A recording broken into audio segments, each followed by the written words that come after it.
এই ফিল্ম ইন্ডাস্ট্রির ভিতরে অধিকাংশ মানুষই হচ্ছে স্বৈরাচারের দোষর। সরকারকে আমরা 72 ঘন্টার জন্য টাইম বেঁধে দিলাম। আমাদের নেতা বলেছেন এই সরকারকে সহযোগিতা করার জন্য। আমরা এখানে 6 মাস 7 মাসের যে সরকার, সেই সরকারের সঙ্গে সহযোগিতা করে এই ফিল্ম ইন্ডাস্ট্রির ভিতরে অধিকাংশ মানুষই হচ্ছে স্বৈরাচারের দোষর, যেগুলো আমরা মিডিয়ার মাধ্যমে জেনেছি, মিডিয়ার মাধ্যমে দেখেছি। এর আগে একটা অনুষ্ঠানে আমি বলেছিলাম যে আপনারা শুদ্ধ হয়ে যান।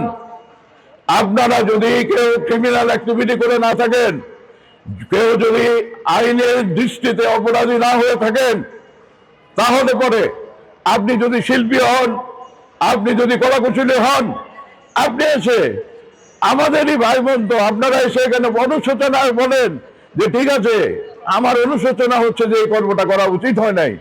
আপনার কাছে যদি ইনারা সবাই মনে করে যে ঠিক আছে, তাকে আমরা আমাদের মধ্যে করতে পারি, একীভূত করতে পারি, তখনই শুধুমাত্র আপনি সুযোগ সুবিধাগুলো পেতে পারেন, অন্যথায় নয়। কিন্তু আর 7 মাস হয়ে গেছে, একটি মানুষও, একটি শিল্পীও, একটি কলাকুশলীও আমাদের এই জায়গায় এসে তারা তাদের কৃতকর্মের জন্য দুঃখ প্রকাশ করেন নাই, ক্ষমা প্রার্থনা করেন নাই। আমরা এগুলোকে উৎখাত করে ছাড়বো, কারণ তারা হচ্ছে ওই পোকার মতো ধীরে ধীরে ধীরে ধীরে সমস্ত কিছু ধ্বংস করে দেবে। আজকে স্বৈরাচারের সরকার এই দেশ খেতে খেতে, টাকা পয়সা খেতে খেতে, উন্নয়নের নামে খেতে খেতে, দুর্নীতি করতে করতে এখন এসে আমাদের এই চলচ্চিত্র শিল্পের পরে হানা দিয়েছে। কেন হানা দিয়েছে? আমার ভাইয়েরা বলেছে যে আপনি রাজপথে দাঁড়াতে পারছেন না, আপনি জনরোষের কারণে রাজনীতি করতে পারছেন না, আপনি নির্বাচনের করতে পারছেন না। সেই ক্ষেত্রে আপনি ইঁদুরের মতো তার কেটে দিয়ে ধীরে ধীরে সংস্কৃতির ভিতরে, নাটকের ভিতরে, সিনেমার ভিতরে, কবিতার ভিতরে, সাহিত্যের ভিতরে, টেলিভিশনের মাধ্যমে, মিডিয়ার মাধ্যমে আপনি ধীরে ধীরে ধীরে ধীরে ইনসুলটেটের মতো ছদ্মবেশে আপনি ঢোকার চেষ্টা করছেন। আপনাদের সেটাকে আমরা ব্যর্থ করে দেব।